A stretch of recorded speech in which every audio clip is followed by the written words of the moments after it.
नमस्कार।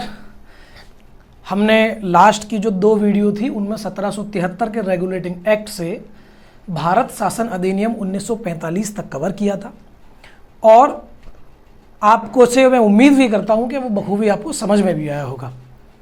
अब हम भारत शासन अधिनियम 1935 से आगे की चर्चा करते हैं। तो लास्ट जो इसमें कानून बचा था वह था भारतीय स्वतंत्रता अधिनियम 1947। ये बहुत महत्वपूर्ण था। यानी आपसे कोई पूछता है किस कानून के तहत भारत को आज़ादी मिली, तो वो ये था इंडियन इंडिपेंडेंस एक्ट 1947। चलिए थोड़ा बैकग्राउंड में चलते हैं। 20 फरवरी 1947 को ब्रिटेन के प्रधानमंत्री क्लेमेंट एटली ये घोषणा करते हैं कि हम भारत में 30 जून 1947 को आज़ाद कर देंगे भारत देश को। जब ये घोषणा होती है तो मुस्लिम लीग बहुत बड़े स्तर पर विरोध प्रदर्शन करने का कार्य करती है। मुस्लिम लीग का जो मांग थी वह थी पाकिस्तान को लेकर, वो पाकिस्तान की मांग कर रही थी, जिसके चलते 3 जून 1947 को लॉर्ड माउंटबेटन, जो उस समय के वायसराय थे भारत के, लॉर्ड माउंटबेटन, अब आप वायसराय शब्द को बखूबी समझते होंगे ये मैं उम्मीद करता हूं। एक बार और बता देता हूं मैं, वायसराय कौन? वायसराय सीधा ब्रिटिश क्राउन का रिप्रेजेंटेटिव यानी कि प्रतिनिधित्व होता था भारत के अंदर। तो वह था लॉर्ड माउंटबेटन। इन्होंने एक योजना दी और उसी योजना के तहत भारत का डिवीज़न होता है भारत और पाकिस्तान नाम के 2 देशों में। उस योजना को हम जानते हैं माउंटबेटन योजना के नाम से। अभी मैं आपको इससे कुछ चौंकाने वाले तथ्य भी आपके सामने रखूंगा, आप खुद सोचने पर मजबूर हो जाएंगे ऐसा कैसे हो सकता है। देखिए 3 जून 1947 को माउंटबेटन योजना प्रस्तुत की गई। 15 अगस्त 1947 को भारत आज़ाद हुआ। एक दिन पहले देश का बंटवारा हो गया, यानी 14 अगस्त को 14 अगस्त 1947 को देश का बंटवारा हुआ। और बहुत ही कमाल की बात यहाँ पर यह है कि भारत और पाकिस्तान के जो बीच की रेखा थी वो 17 अगस्त को डिसाइड की हुई। आप जरा सोचिए, देश बट गया 14 अगस्त को और रेखा बताई गई 17 अगस्त 1947 को। ये एक बहुत बड़ा कारण हो सकता है जिसमें जान माल की हानि बहुत ज़्यादा हुई, जबकि ये कार्य पहले करना चाहिए था। चलिए अब हम ये देख लेते हैं कि भारतीय स्वतंत्रता अधिनियम 1947 में क्या हुआ, इसकी क्या विशेषता थी। एक तो इसमें यह कहा गया कि भारत और पाकिस्तान नाम के 2 डोमेनियन होंगे, भारत और पाक 2 होंगे। दूसरा, जो रियासतें हैं, देसी रियासतें, जो पाकिस्तान में जाना चाहे वो पाकिस्तान में जा सकती है, जो भारत में शामिल होना चाहती है वो भारत में शामिल हो सकती है, और जो स्वतंत्र रहना चाहते हैं वो स्वतंत्र भी रह सकते हैं। जैसे कि यह कार्य जम्मू एंड कश्मीर ने सोचा था करने का, राजा हरी सिंह ने, कि मैं अपने जम्मू एंड कश्मीर को स्वतंत्र रखूं। हालांकि ये बहुत इंटरेस्टिंग स्टोरी है, इस पर भी हम चर्चा करेंगे, तीनों पर चर्चा करेंगे, हैदराबाद, जूनागढ़ और जम्मू कश्मीर पर। लेकिन फिलहाल हम इस कानून को समझ लेते हैं। तो भारत और पाकिस्तान में जो शामिल होना चाहता है वो हो सकता है, स्वतंत्र जो रहना चाहे वो रह सकता है। इसके अलावा ये कहा गया कि वायसराय का जो पद है वो अब समाप्त किया जाता है। इसकी जगह एक नए पद का सृजन किया गया जिसको बोलते हैं गवर्नर जनरल। तो गवर्नर जनरल नाम का नया पद सृजन किया गया। वायसराय चूंकि ब्रिटेन का रिप्रेजेंटेटिव था क्राउन का, अब उसकी कोई जरूरत नहीं थी, इसलिए गवर्नर जनरल। पाकिस्तान और भारत के लिए, इंडिया और पाकिस्तान के लिए एक एक गवर्नर जनरल, दोनों को एक पद का सृजन किया गया। इसके अलावा आप याद करिए, मैंने आपको बताया था 1853 वाले कानून में कि 15+1 ब्रिटेन में भारत सचिव नाम का एक पद बनाया गया, एक कार्यालय बना था, भारत सचिव होता था, जिसके बारे में आपको मॉन्टेग्यू चेम्सफोर्ड सुधार में पता लगती है, मॉन्टेग्यू था भारत सचिव। उसी प्रकार से जो भारत सचिव का पद था उसको भी समाप्त कर दिया गया, यानी भारत सचिव का पद समाप्त, वायसराय गवर्नर जनरल हुआ, भारत और पाकिस्तान के डिवीजन की बात कह दी गई। इस तरीके से यह जो था कानून था। अब यहां से एक बात निकल करके आती है कि क्या भारत वास्तव में 15 अगस्त 1947 को आज़ाद हुआ था? तो इसका जवाब यह है कि देखिए 15 अगस्त 1947 को भारत और पाकिस्तान नामक दो डोमेनियन बने, दो राष्ट्र बने।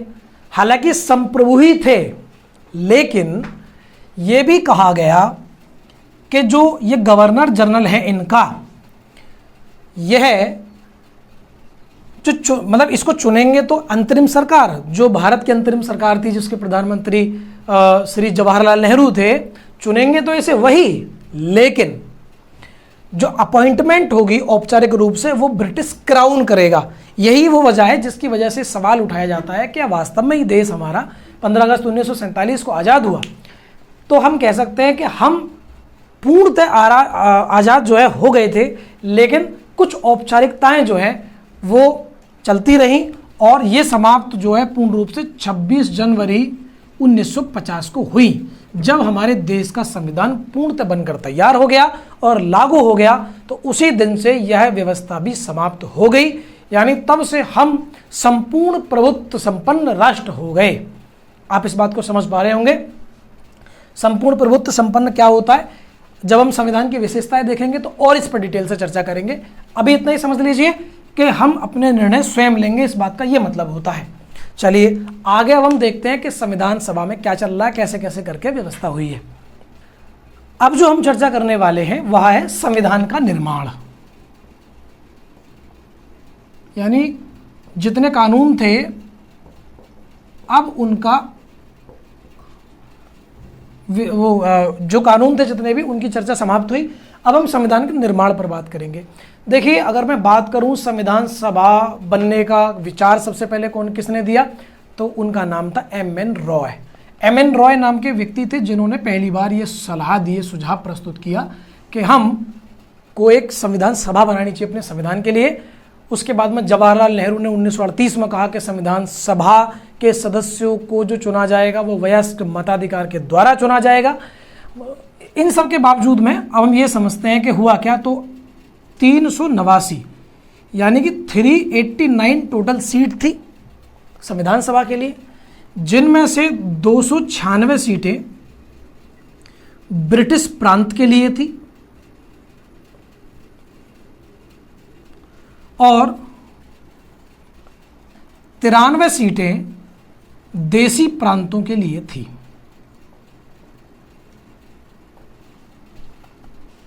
देसी प्रांतों के लिए इन 296 में से 292 सीटें थी वह जो प्रांत थे उनमें थी ये, और जो 4 सीटें रखी गई वो रखी गई आयुक्तों से। आयुक्तों का मतलब होता है कमिश्नरेट।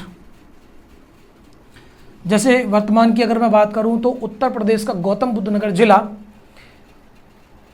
वह इस समय कमिश्नरेट है। तो ऐसे 4 कमिश्नरेटों से, ऐसे कमिश्नरेटों से 4 सीट आनी थी, जिनमें भोपाल भी एक था। इस तरीके से होना था। अगर मैं आपसे बात करूं तो 10 लाख लोगों पर लगभग 1 सीट का निर्धारण हुआ था। जब इलेक्शन हुए तो इलेक्शन में कौन जीत करके आया इसकी बात हम थोड़ा कर लेते हैं। तो देसी रियासत तो खुद ही अपना अपना एक रिप्रेजेंटेटिव भेजेंगी, तो बात हमें सिर्फ करनी है 296 पर। तो 296 में से बात करें जीतने की, चुनावों की, तो 296 सीटों में से 73 सीटें मुस्लिम लीग जीती और 208 सीटें जीती है कांग्रेस।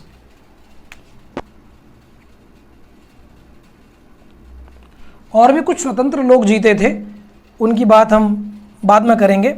तो मुस्लिम लीग इस बात से भी असंतुष्ट थी कि हम तो इतने कम हैं, हमारे यहाँ पर कैसे चलेगी। तो मुस्लिम लीग का डिवीज़न तक जो है ये अलाप रहा ही कि हमें अलग देश चाहिए, अलग देश चाहिए। और मैं आपको बता दूं, ये जो बात हम कर रहे हैं वो 1946 की बात कर रहे हैं, 1946 की बात चल रही है। ये सब जब हो गया तो नई दिल्ली में एक जगह पड़ती है कॉन्स्टिट्यूशनल हाता। तो कॉन्स्टिट्यूशनल हाता नाम की जगह पर पहली मीटिंग होती है 9 दिसंबर 1946 को। पहली जो मीटिंग है वो होती है 9 दिसंबर 1946 को। दूसरी जो मीटिंग होती है वो होती है 11 दिसंबर को यानी 1946 को। और तीसरी मीटिंग होती है 13 पर, यानी एक दिन छोड़ के एक दिन मीटिंग हो रही है। तीनों मीटिंग बहुत ज़्यादा इंपॉर्टेंट हैं, तीनों सवाल की दृष्टि से बहुत ज़्यादा इंपॉर्टेंट है। तो हम तीनों को समझते हैं कि इनमें ऐसा क्या हुआ। पहली की बात अगर मैं करूं, पहली बार हम जब इकट्ठा हुआ तो सीधी सी बात है, मुस्लिम लीग का तो विरोध रहा ही होगा क्योंकि उन्हें देश अलग चाहिए था। तो एक तो इसकी एक खासियत थी कि मुस्लिम लीग का बहुत बड़े स्तर पर विरोध हुआ। दूसरी यह थी कि पहली बार सब लोग इकट्ठे हुए हैं तो अध्यक्ष किसको बनाना चाहिए। तो अध्यक्ष बनाया गया, फ्रांस में एक रिवाज था कि सबसे बूढ़े व्यक्ति को सदन का अध्यक्ष बनाया देना चाहिए।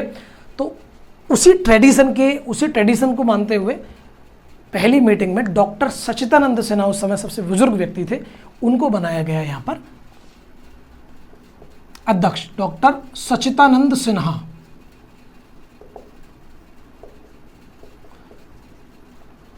ठीक, 11 दिसंबर 1946 को सबसे पहले अध्यक्ष और उपाध्यक्ष का निर्धारण हुआ। इस चुनाव में डॉक्टर राजेंद्र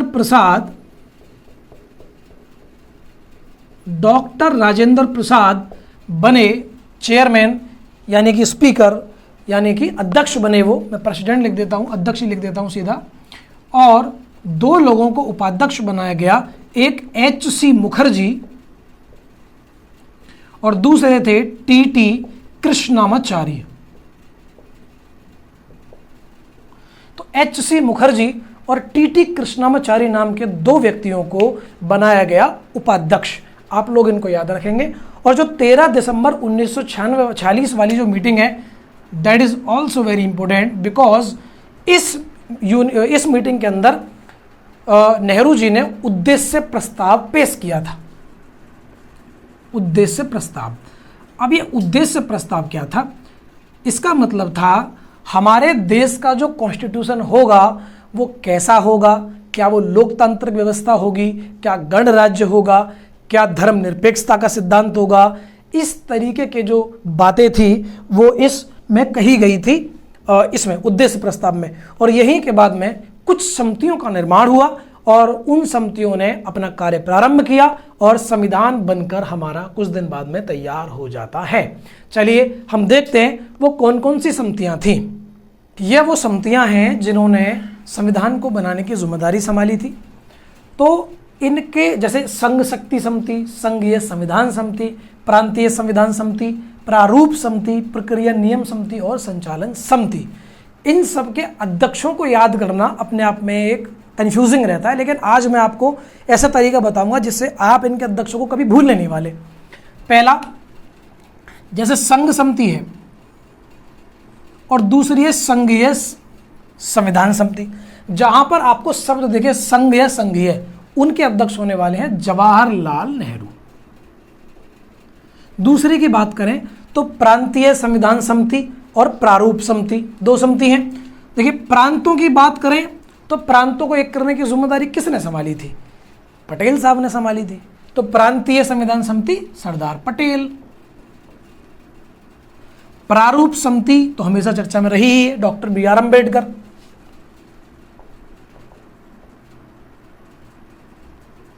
ड्राफ्टिंग कमेटी, प्रक्रिया नियम समिति और संचालन समिति। संचालन कौन करता है अच्छे से?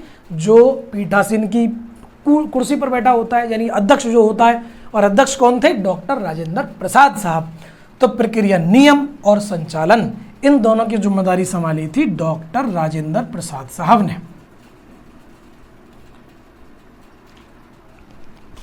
और अब मुझे लगता है कि आप इनको अब नहीं भूल पाएंगे, तो चलिए आगे चलते हैं फिर।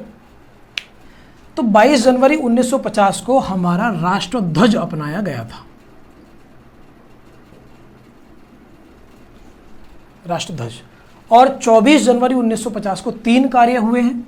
एक, राष्ट्रगान अपनाया गया, एक राष्ट्रगीत अपनाया गया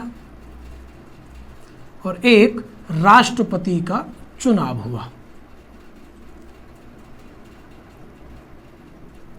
राष्ट्रपति का निर्वाचन हुआ। 3 कार्य 24 जनवरी 1950 को हुए हैं। राष्ट्रगान, राष्ट्रगीत और राष्ट्रध्वज, इनसे संबंधित पूरी जानकारी आप लोग अपने पास रखेंगे। इनसे संबंधित अगर एग्जाम में क्वेश्चन आता है और आप उसे भी करके नहीं आते हो तो फिर आप रेस में नहीं हो। जो ऐसी चीज़ें हैं उनके बारे में आपको सब कुछ पता होना चाहिए। राष्ट्रगान हुआ, गीत हुआ, किसने लिखा, और आनंद मठ कौन सी किताब थी, या कहाँ से क्या लिया गया, मैं इशारा कर रहा हूँ, आप समझ पा रहे होंगे मैं किस बारे में बात कर रहा हूँ जी। चलिए आगे और कुछ महत्वपूर्ण चीज़ें मैं आपको बताता हूँ। जैसे अगर मैं बात करूँ कुछ और फैक्ट्स की, तो मोहर के रूप में किस चीज़ को प्रयोग में लाया गया संविधान सभा द्वारा, तो वो था हाथी। हाथी को मोहर के रूप में लाया गया था। दूसरी चीज़ अगर हम बात करें संविधान में कलाकारी करने का किसने काम किया था, डिजाइनिंग करने का, तो डिजाइनिंग की अगर मैं बात करूं तो वहाँ थे शांति निकेतन के कलाकार। और शांति निकेतन, कुछ याद आ रहा है शांति निकेतन शब्द सुन के? शांति निकेतन वही है जो गुरु रविंद्रनाथ टैगोर ने अपने प्रतिष्ठान को बनाया था, संस्थान को, उसका नाम शांति निकेतन था, तो उसके कलाकारों ने किया था। और एक व्यक्ति थे प्रेम बिहारी नारायण। प्रेम बिहारी नारायण वह व्यक्ति थे जिनकी सुंदर सुंदर राइटिंग में संविधान लिखा गया था, यानी कैलीग्राफर। हिंदी में बोलेंगे तो सुभेलक बोलेंगे शायद, यानी जिनकी अच्छी राइटिंग में लिखा गया था। तो ये 2-3 चीज़ें फैक्ट्स जो हैं इनको आप लोग याद रखेंगे। एक लास्ट जो इसमें चीज़ बची है इस टॉपिक में वो ये है कि प्रारूप समिति के बारे में। तो प्रारूप समिति के बारे में सवाल बन जाते हैं क्योंकि एक व्यक्ति ऐसे हैं जो इसमें रिज़ाइन दे के चले गए थे, त्याग पत्र दे दिया था, एक व्यक्ति की मृत्यु हो गई थी। तो चलिए हम सारी समिति को देख लेते हैं। टोटल इसमें मिलेंगे आपको 7 लोग। अध्यक्ष कौन थे मैं अभी बता ही चुका हूँ, डॉक्टर भीमराव अंबेडकर साहब इसके अध्यक्ष थे। अन्य सदस्यों की बात करूँ तो N Gopal Swami आयंकर, doctor KM Munshi, Syed Mohammad Sadulla, Alladi Krishna स्वामी अय्यर और एक व्यक्ति थे DP खेतान जिनकी मृत्यु हो गई थी। तो DP खेतान साहब की मृत्यु के बाद में 1948 में कौन आए थे?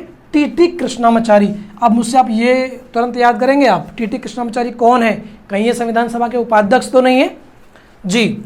एक थे BL मित्र, इन्होंने स्वास्थ्य कारणों से इस्तीफा दे दिया था, जिनकी जगह फिर आए थे N माधव राव। आप प्रारूप समिति को पूर्ण रूप से समझ चुके हो और मैं यही उम्मीद करूंगा कि आप लोग रिवीजन लगा के रखें। 3 क्लास हो चुकी हैं, संविधान बनने की प्रक्रिया तक हमने संपूर्ण कर लिया है।